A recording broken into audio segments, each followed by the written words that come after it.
La principale préoccupation de notre conférence aujourd'hui, c'est pas le travail social, hein. On constate, c'est le timing. Donc j'ose espérer que dans les travaux qui vont suivre, on va se donner le temps de travailler comme il faut. Manque d'attractivité, mais moi, il manque quand même des réponses aux questions que je me pose, c'est comment en est-on arrivé là? Qui porte la responsabilité de cette situation? Quels enseignements on en tire? Alors on nous dit, oui, c'est la complexité des conventions collectives. Elle a bon dos la complexité des conventions collectives. Moi je rappelle que depuis des décennies, les différents gouvernements, les collectivités territoriales ont conduit des politiques austéritaires qui ont obligé les associations, qui autrefois associations militantes, à devenir des entreprises, prestataires de services et gestionnaires de services et d'établissements au détriment des salariés, mais surtout en premier lieu au détriment des personnes auprès desquelles on est amené à intervenir. Quels en ont été les effets?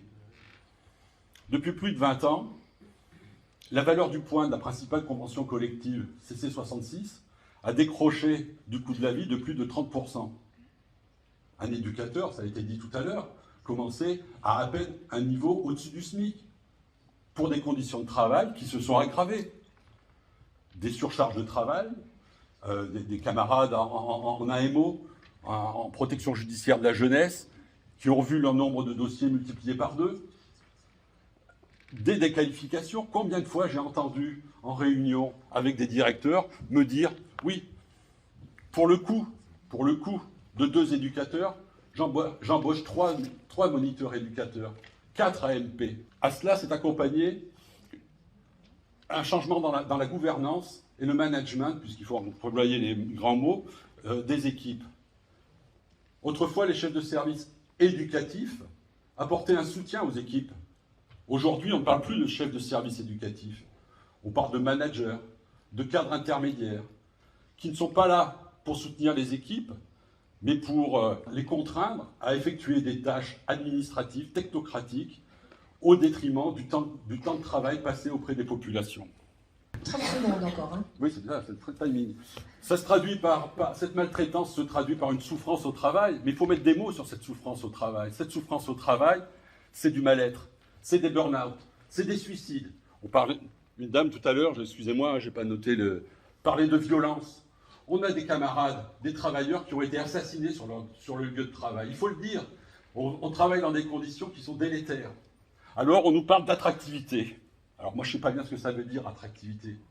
Et puis habitué au double langage de la novlangue managériale, je me pose la question, attractivité pour qui?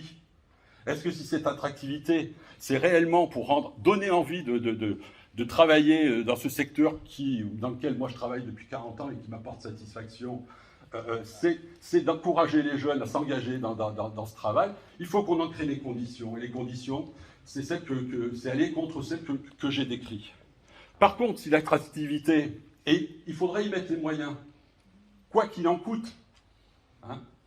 Par contre, si l'attractivité, c'est d'habiller la mariée pour la livrer au privé lucratif à l'arrivée, à travers la mise en place des contrats à impact sociaux, des appels à projets qui n'encouragent qu'une seule chose, c'est la concurrence entre les associations, la concurrence entre les salariés pour le moins-disant financier. Voilà. Il faut se dire que ça va coûter un pognon de dingue. Mais ce pognon de dingue, si c'est pour susciter l'avidité des holdings du social, hein, cher à notre ami qui murmure à l'oreille du président, partisan de la Startup Nation, hein, à travers les contrats à impact sociaux, nous serons des adversaires déterminés. Je conclurai, parce que bon, à Solidaire, on est un peu vif comme ça, mais on a un petit peu de culture aussi. Je terminerai en citant Dario Fo, prix Nobel de littérature en 1997, qui dans sa pièce « Faut pas payer » nous disait « L'indignation et la révolte des couillons. Les travailleurs sociaux qui sont descendus dans la rue les derniers jours de mobilisation, comme on n'avait jamais vu depuis des années, vous disent une chose.